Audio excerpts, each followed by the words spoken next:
The world is changing before our eyes, and these are not just political or economic changes, they go much deeper. Today, I need to warn you about something you may have never considered, but that is crucial to understanding what is coming. The control over information has changed drastically in the last century. And these changes are paving the way for something far worse than most people imagine. For centuries, the world followed a stable rhythm. Information spread slowly. People relied on spoken words, handwritten letters, and limited newspapers. Communities were united, and trust was based on personal experience. But then, about 100 years ago, radio emerged. At first, it seemed like a harmless revolution. Families gathered around their radios to listen to news, music, and stories. But there was something few noticed. From the very beginning, only a select few had the power to decide what would be broadcast. The narrative was already controlled. Then came television. Between the 1950s and 1980s, it became the main source of information and entertainment. Now, people spent hours in front of screens, absorbing everything presented to them. But again, few realized that only a handful of networks were shaping the opinions of millions.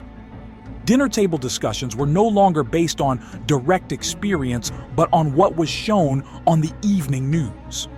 In the 1990s and 2000s, the internet seemed to be the great liberation.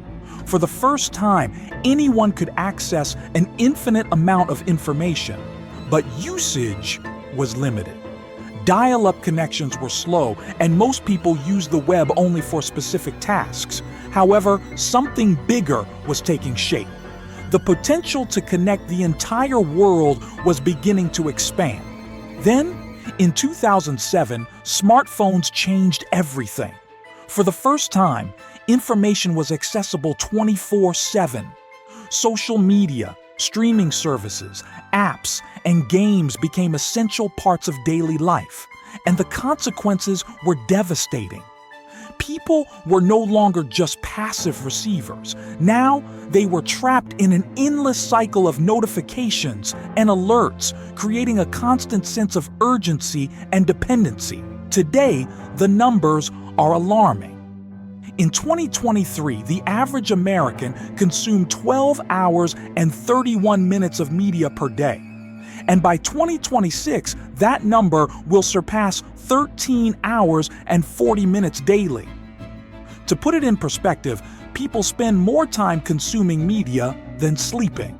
And what does this mean? It means their minds are being programmed. Every video, every article, every image they see leaves a mark, conscious or unconscious. It shapes their beliefs, fears, and desires. Now, stop and think. What would happen if the Antichrist had access to this infrastructure? The Bible warns us that in the last days, he will have power over all nations. Revelation 13:7 declares, "And it was given unto him to make war with the saints and to overcome them.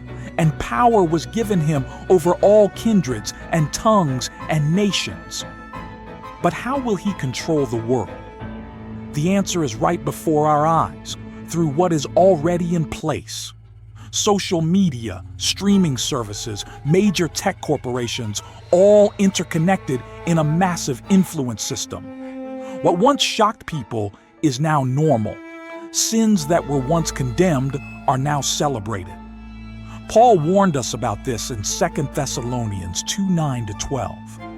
The coming of the lawless one will be in accordance with the work of Satan, displayed in all kinds of counterfeit miracles, signs, and wonders, and in every sort of evil that deceives those who are perishing. For this reason, God sends them a powerful delusion so that they will believe the lie. This is already happening. People are being conditioned, shaped by a constant flow of carefully curated information designed to distract them. The Bible warns us, Let us throw off everything that hinders and the sin that so easily entangles, and let us run with perseverance the race marked out for us, fixing our eyes on Jesus, the pioneer and perfecter of faith. Hebrews 12:1-2.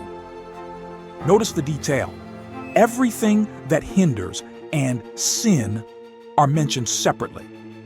Not everything that holds us back is sin, but it still prevents us from growing spiritually. Now be honest with yourself. How many hours a week do you dedicate to the things of God? Do you spend more time in prayer or endlessly scrolling through social media? More time studying the Word or watching the news? Romans 12:2 warns us, "Do not conform to the pattern of this world, but be transformed by the renewing of your mind." But how can you renew your mind if you are constantly feeding it with what comes from the world? The greatest danger is that these distractions seem harmless. What's wrong with watching a show to relax? The problem is accumulation. Little by little, you lose focus. Prayer becomes an obligation, and reading the Bible feels like a burden. Your mind is being trained to desire only what is quick and superficial. But today, you have a choice. You can continue being shaped by the world, or you can decide to step away from distractions and renew your mind in God's truth. The race of faith requires endurance. If you drop the weights that are holding you back, you will discover a spiritual strength you never imagined. It's time to wake up. Time is running out. What will your decision be?